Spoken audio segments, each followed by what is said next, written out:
Ano ho ang masasabi po ninyo, initial o unang assessment po ninyo sa day 4 ng impeachment trial, lalo na po itong ikalawang testigo po ng prosekusyon?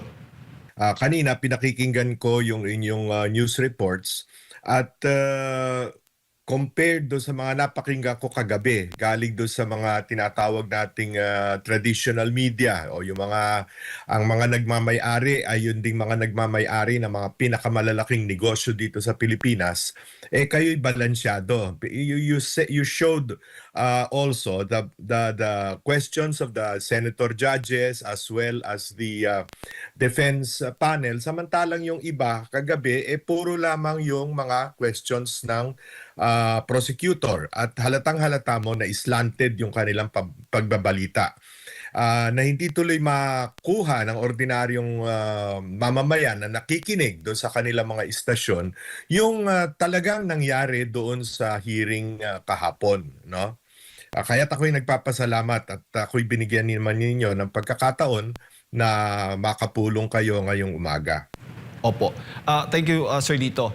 Ano yung masasabi po ninyo na doon sa naging cross-examination na ipinuntirya po ng depensa yung mga dokumento na discovering may mga discrepancies, may mga baga hindi naaayon, no, sa timeline? At sabi typo. Sa inyo pong pananaw, gaano ho ito kabigat o para po sa isang prosekusyon o sa depensa man ang ganitong ipinapakita na isang testigo po sa impeachment trial? Kung ang mga itong sila Lotok at sila ano pangalan no isa Kalilong Yes. no, o yung kanilang grupo ay nagkataong ang boss nila ay si dating PNP Director General, PNP Chief Ping Lacson, tatawaging Slappy yung kanilang report. Ganyan din ang ginagamit na description, hindi lang ng mga pulis kundi pati ng militar, no? Slappy, ibig sabihin basura yung kanilang investigasyon. In such a high-profile case, hindi naman ito, miski na ordinaryong tao halimbawa ang iyong iniimbestigahan, dapat tama lahat ng iyong sinusulat. Ini-inspection mo ang bawat linya ng iyong report at iyong affidavit. Ito, Vice Presidente ng Pilipinas at pangalawa, napaka-high profile nitong case. Buong Pilipinas alam itong kasong ito. Pagkatapos ang dami mong pagkakamali.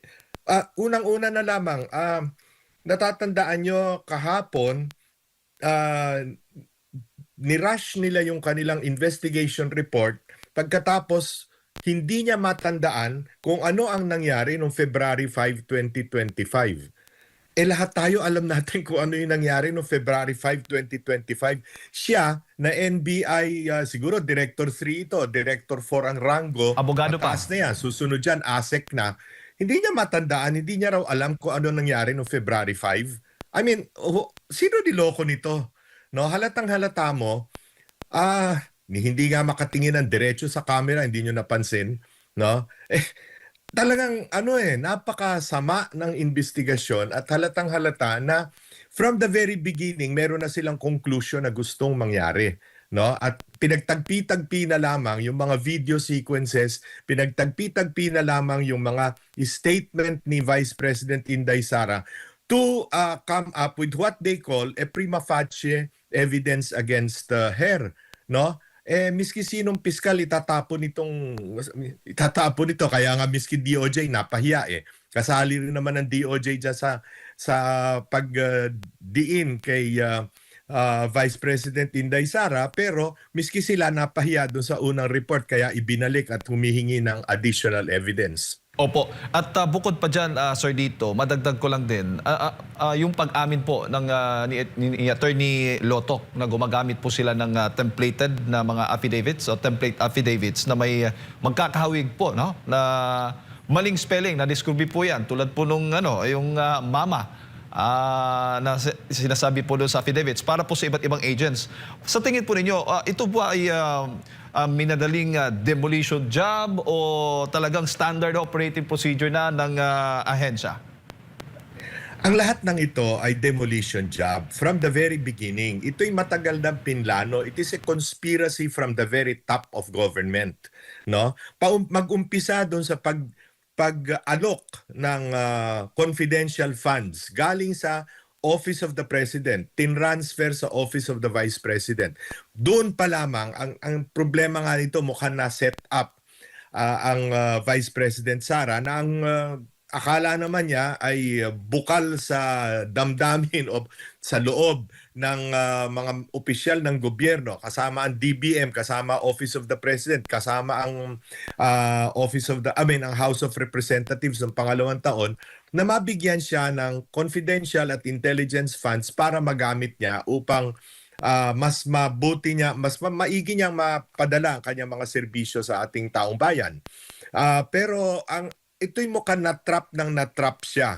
At kaya alam na alam nila ang plano, talagang conspiracy from the very top. Kanya sinundan ito ng mga Quadcom, ng public accountability hearings, na nakita rin naman natin na napaka one-sided.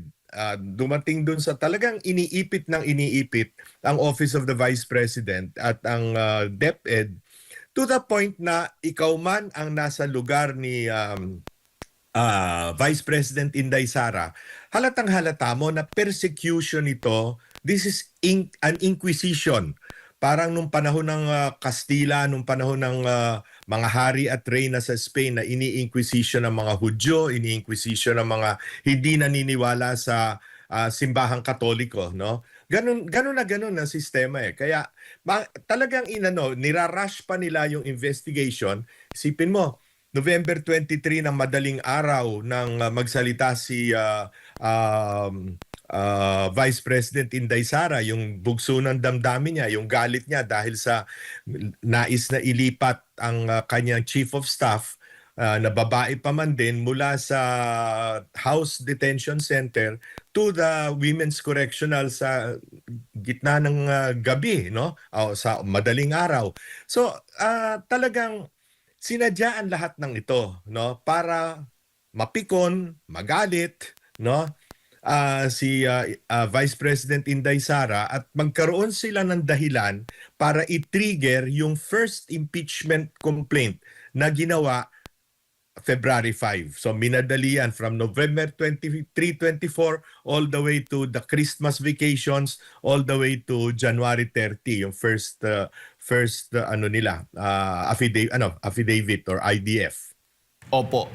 At nanindigan pa itong si Attorney Lotok na may real and actual threat nga daw. Umano itong banta ni VP Sara, gamit daw yung 4 na batayan, yung kanyang manner, yung kanyang literal meaning, yung toxic relationship, at yung nature ng kanyang instruction,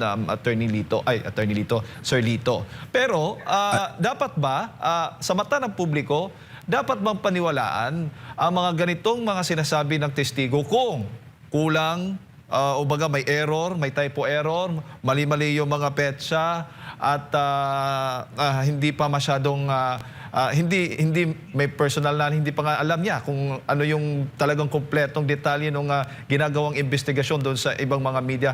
Sa inyo pong pananaw, Sir Lito, ano yung masasabi po ninyo? Masyadong imaginative, no, at speculative yung kanyang mga conclusions, no. Matatandaan natin na nagtanong mismo si Senate President Sherwin Gatchalian at maging si Senator Alan Cayetano, na binanggit niya doon sa kanyang report yung statements ng AFP, ng PNP, ng National Security Council, pero hindi man lang niya in-interview ang mga opisyal nito. Hindi man lang niya tinanong anong findings, or hindi man lang siya humingi ng tulong dito sa mga to. Meron diyang CIDG, meron diyang ISAP, meron diyang National Security Council na merong malawak ang kaalaman tungkol sa intelligence. Bakit hindi man lang sila nakipag-ugnayan dito? Kaya bistadong-bistado na minamadali lamang yung report, dahil nga planadong-planado yung first impeachment complaint na ngayon ay inulit sa second impeachment complaint, no? This is a setup. Malinaw na malinaw ito, no? Opo. Sir Lito, bago ko lang ipasa kay Partner Admar, doon po sa mga senator judges, papaano po ninyo tinitingnan ang kanilang mga political biases, kung meron man? Um, well, hindi ko nababanggitin kung sino kasi lahat naman tayo siguro Yes, yes. Mm-mm. nakapakinig. Siguro may mga isa o dalawa na malinaw na may script na binabasa at mukhang nagte-text yung prosecution panel o yung mga congressmen dun sa kanilang mga kakamping senador. Pero makikita rin natin na basically, open ang mind ng karamihan, no, doon sa mga nagtatanong na senator judges, no. Kaya nakapunto sila ng mga magagandang aspeto kung saan nabutasan itong testimonya nitong si Lotok. Regional Director Lotok, no. Na nalaman ko lamang ah, kasi nung Sabado, nagkataong ako'y naimbita sa 60th wedding anniversary ni dating Mayor Lito Atienza at ang nakaupo ko sa lamesa ay puro mga pari, no? Mga pari ng simbahang Katoliko kasama ang si Bishop Bacani at doon ko lang nalaman na ito palang prosecutor ng yung lead prosecutor dito sa article na ito, si Attorney Ligutan, ay classmate ni Jude Asidre ng Tingog Party List, no, na bata ni Speaker Romualdez.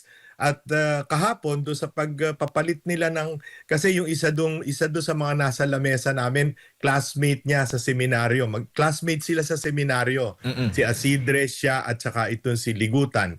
Pagkatapos, ito pala si Lotok ay nagkaroon din, taga-waray-waray din. I'm not making any, binanggit ko lang ito just to show na siguro nga talagang planadong-planado ito. Pati yung mga cast of characters, wika nga, puros mga taga isang lugar lamang. Ano? But the point is, palagay ko unti-unting nabubuksan ang pananaw ng ating mga senator judges, no, dito sa napaka-damaging na testimony nitong si Lotok, Attorney Lotok, no, para nilang makita na talagang mukhang sinet up lamang si Vice President Inday Sara Duterte rito at wala talagang malinaw na basehan para sabihing siya ay inciting to sedition. Napakabigat nun para mo maano sa ganyang klaseng investigation. At pangalawa, yung grave threats, no, which constitute, according to the prosecution, an impeachable offense. No? Sir Lito, si Admar po ito. Magandang umaga. Magandang Mapapansin umaga po sa iyo, natin, every panahon ng kampanya during sa pagsasalita ng mga politiko, hindi rin may iwasan itong mga ganitong mga banta-banta na alam niyo na pagkalaban sa mga politika, pang-bluff, lalo na pag may narinig ka na banta, iba-bluff mo rin siya kasi meron din akong nababasang mga komento po na kung sadyang gustong i-assassinate ng pangalawang pangulo ang kanyang target, bakit niya ito isa sa publiko, Sir Lito? Tama ka dyan, Admar. At maski na ordinaryong na tao sa karsada, palagay ko maniniwala dyan sa iyong puntong sinabi na yan. No? Kung talaga meron kang plano, bakit mo i-advertise? Bakit mo sasabihin antimano kung ano yung plano mo? Para bang yung ginawa nitong si dating nung first day ba yon o second day yata ng trial na si Attorney Lorna Capunan na sinabing balak daw nilang kuning hostile witness si Vice President Inday Sara.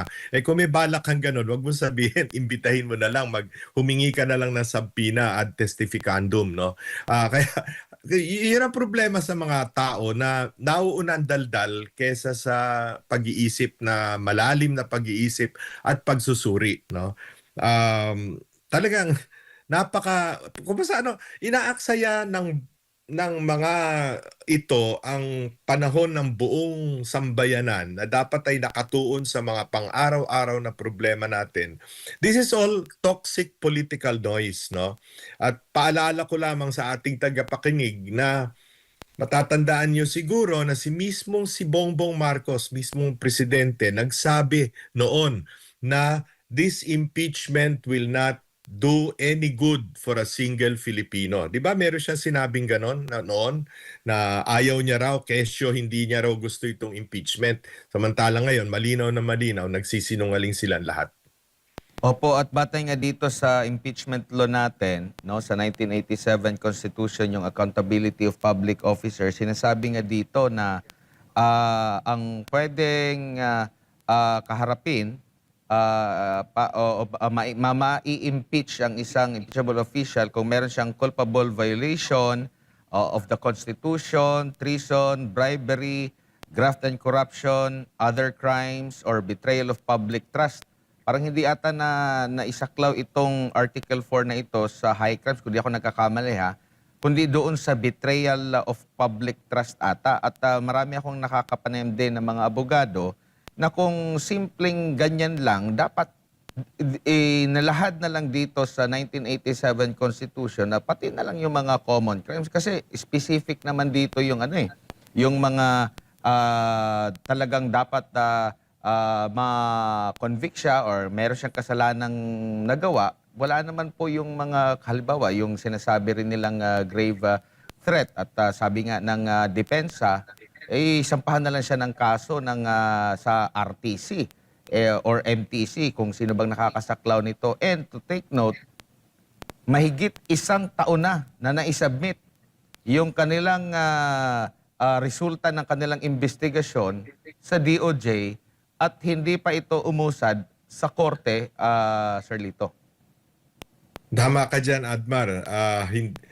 Bakit biniwala hanggang ngayon ng DOJ yung investigation report at affidavits nitong NBI, no? Wala pa sila isinasampa unless this is all part of a plan na talagang impeachment ang gagamitin. Hindi yung papanagutin si Vice President Inday Sara for grave threats, kundi gamitin ito, i-elevate ito sa impeachment trial dahil ang kanilang gusto lamang mangyari ay ma-disqualify siya na tumakbo sa 2028 presidential elections. Dahil sa malakas ang kanyang mga popularity, hanggang ngayon mataas ang kanyang popularity numbers, samantalang pabagsak ng pabagsak ang popularity at approval at trust rating ni Pangulong BBM. So talagang ang intensyon lamang ay mawala siya sa eksena, no? In the same way na inalis nila rito si Pangulong Rodrigo Duterte at itinapon doon sa ICC na labag sa sarili nating batas maging sa mga patakaran ng ICC, no? So all of this is political. Yun na nakakainis dito sa mga nangyayari sa ating bansa, Admar, no? Isinasakripisyo ang kalagayan ng ekonomiya, ang kalagayan ng bawat isang mamamayan para lamang sa politika, para lamang manatili sila sa kapangyarihan at manatili rin sila sa pagnanakaw sa kabangbayan. Opo, dito naman po sa pagbabatay, kung pagbabatayan po natin yung mga sinasabi ng mga witness, yung mga nasa prosekusyon, lalo na yung mga aligasyon or mga pumupuna dito sa pangalawang Pangulo, may isasantabi ba natin na wala talagang kamay ang ehekutibo, lalo na ang Pangulo, sa mga kasong kinakaharap ng pangalawang Pangulo? Na parang ginagawa naman nila tayo mga para mangyari ito. Unang-una, dun sa unang impeachment trial, sino unang-unang pumirma? Anak ng Pangulo. Sino huling-huling pumirma? First cousin ng Pangulo, noon ay speaker pa. Pagkatapos dito sa pangalawang impeachment trial, kitang-kita naman natin dun sa ginawa parang mini trial nitong si attorney Congresswoman Jervy Luistro. Kitang-kita naman natin kung paano pinatakbo yung investigasyon, no, yung preliminary investigation, so-called, doon sa Committee on Justice. Na ngayon ay mas marami ang pumirma, 257 ba o something like that, no? 257 na batay sa mga sinasabi ng kapwa congressman nila katulad ni Congressman Egay Erice ay mukhang may pabuya para ka pumirma, no? At yun na nga, na-discover na natin yung flood control projects, no? Noong 2023, 2024 and 2025 budgets. Siguro ngayon farm to market roads naman ang paggagalingan ng kanilang mga pabuya, no? This has become so much of a criminal conspiracy against the interests of the Filipino people. Opo, agad po na depensa ng administrasyon ay walang halong politika ito, lalo na yung mga sumusuporta kay Vice President Sara Duterte, nagiging kritiko ng administrasyon na maraming kinakaharap na kaso, nakakulong na ngayon, meron pang bantang ikukulong yung iba, pero sasabihin ng administrasyon, lalo na Malacanang, na walang halong politika ito. Paano maging kapanipaniwala ang ganitong pahayag po, Sir Lito, sa mga pangyayari po ngayon para paniwalaan natin sila na walang halong politika at nagkataon lamang ang lahat? Unang-una, nakita natin kung paano si presiding officer Senator Chis Escudero ay sinabihan, inakusahan na hindi lamang doon sa nitong si Yusek Romy Bernardo na ngayon ay state witness, no? At na-implicate din doon sa mga sinabi ng mga Marines, ex-Marines, ex-sundalo tungkol sa mga delivery ng maleta, no? Na tinakot ng tinakot at nung bumigay ngayon ginawa pang presiding officer. So meron ka ng presiding officer na bagamat so far dahil matalino naman yan, bigay na natin sa kanya yon kay Senator Chis Escudero at magaling na mga abogado yan. Pero at the end of the day, hindi mo matatanggal yung duda o yung agam-agam na kasi merong sword of Damocles over his head. Ganun din si Senator Joel Villanueva. Sabi ng ombudsman, sa loob ng 2 linggo, magsasampa na kami ng kaso. O 2 buwan na po ang dumaan sa ombudsman Boying Remulla. 2 buwan na po. O, nasan yung kaso? Pero in the meantime, tumalo na doon sa kabila. No?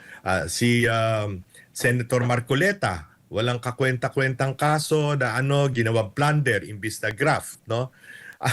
Kitang-kita natin na talagang they will move heaven and earth, wika nga, para lamang matanggal sa pagka-vice presidente si Vice President Inday Sara. Kaya ito'y magtatagal pa ito at in the meantime kung ano-anong kabulastugan ang ilalabas nila, maaring yung mga iba ay hinahanapan pa nila ng ebidensya hanggang ngayon ay nag-fishing expedition pa sila para lamang siraan ang siraan. Kasi double prong dito, Admar. Kung halimbawa ang ating mga senator judges ay hindi bumoto for conviction, no, dahil 16 votes ang kinakailangan to convict at hindi nila maabot yung 60 na yon, gagamitin nila itong mga buwan na darating ng investigasyon para siraan ang siraan si Vice President Inday Sara, katulong ang media na kakampi nila, no? Para nga ang lumalabas lamang sa mga ibang media, liban na lamang dito sa SMNI at saka sa Net25 ay slanted para ikundina in the public eye itong si Vice President Inday Sara. Napaka-unfair ng ginagawa. Ang politika dapat merong tawag sa Kastila, hugar limpyo yung patas na laban.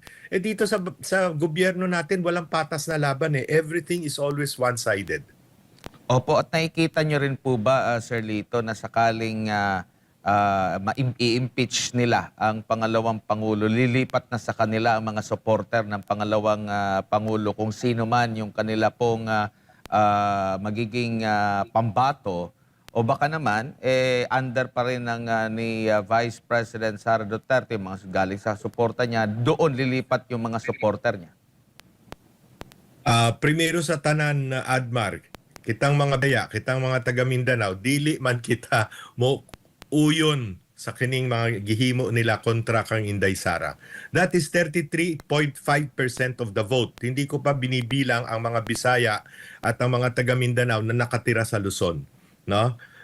Yun hindi matitinag yon sapagkat nakita nila, no, kung paano inapi ang kalahi week, kaya sabihin na natin kapwa nila Bisaya at kapwa nila tiga Mindanao na si Inday Sara at maging ang siguro hindi ako nagkakamaling sabihin na ang pangulo na pinakamahal ng taong bayan, hindi lamang ng Bisaya at Mindanao, kundi ng pati ng mga taga Luzon at taga NCR na kanilang sinuko, itinapon, ikinidnap at pinadala doon sa Den Hague. Hindi kayang makalimutan ng taong bayan ang ganyang kalalang kasamaan.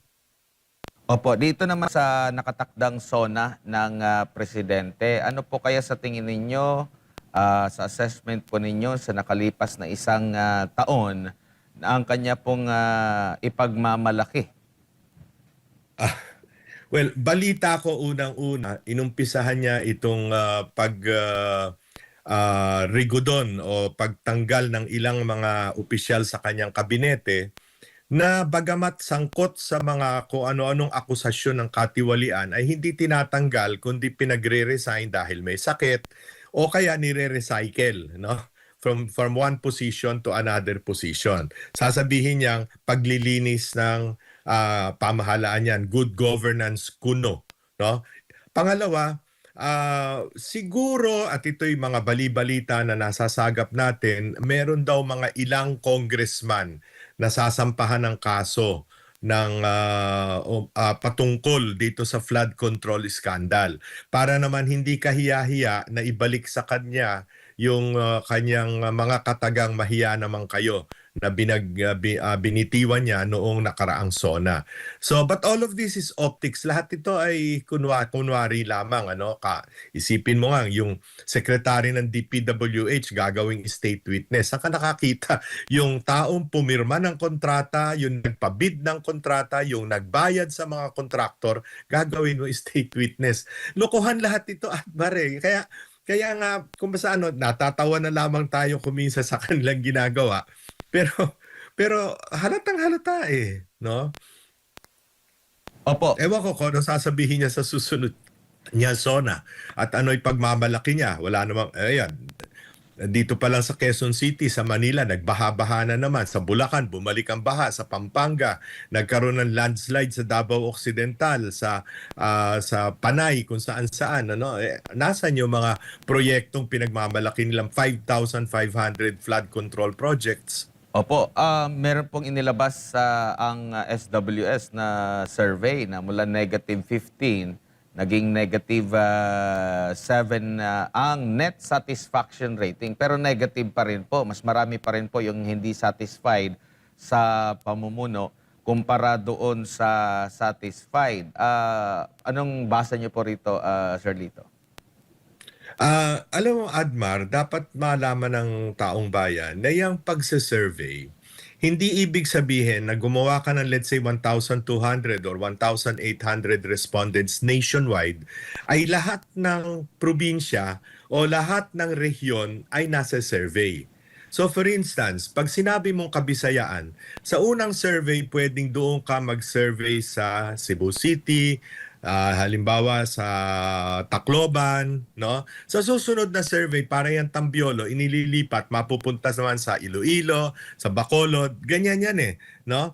At kung kakargahan mo yung halimbawa yung Ilocos, dadagdagan mo ang isa-survey mo doon, hindi naman nalalaman ng taong bayan kung paano talaga yung mechanics ng pagsisurvey. Kaya kung matatandaan mo noong 2025, lahat sila, Pulse Asia, SWS, WR numero, ano pa ba yun? Kung sino-sino pa, Tangere. Lahat sila, ibang-iba ang kanilang naging prediction ng survey compared sa naging resulta. Ang tumama lamang si Malutikia, yung kanyang publicus. Di ba? Na sinabi niya kung sino ang mananalo at sino matatalo doon sa senatorial survey. Siya lamang ang tumama. Hindi ko pinagbibintangan ng bias ang mga yan. Ang sinasabi ko lamang, hindi mo kayang kunin ang pulso ng buong bansa, no? You can only estimate, you can only approximate. Kaya kung sinasabing -7 na ngayon, dati -25 ba o -15, ngayon -7, maaring yan ay dahil napunta halimbawa ang Visayas sa Tacloban, sa Waray-Waray. napunta, mas madami ang napuntang nagkaroon ng respondents na galing sa Kabikulan o kaya at sa Ilocos, no. So we have to take all of these surveys with a grain of salt, no. Ang malinaw na malinaw, palagay ko naman lahat ng tao ngayon ay nakakaranas ng hirap, ng gutom, na hindi magkasya yung kakarampot nilang kinikita, samantalang pataas ng pataas ang presyo na wala namang magawang solusyon ang pamahalaan. O ngayon, pumutok na naman yung Iran. Nagbobombahan na naman sila doon. Sa isang linggo, tataas na naman ang presyo ng gasolina. Mano bang tulungan naman ng gobyerno ang taong bayan? Bawasan man lamang yung VAT o yung excise tax na pinangako, hindi rin naman ginawa, no? Para man lamang mapaibis na, medyo makabawas naman, no, sa gastusin ng taong bayan at sa pagtaas ng presyo ng pangunahing mga bilihin, no. Opo. Wala eh.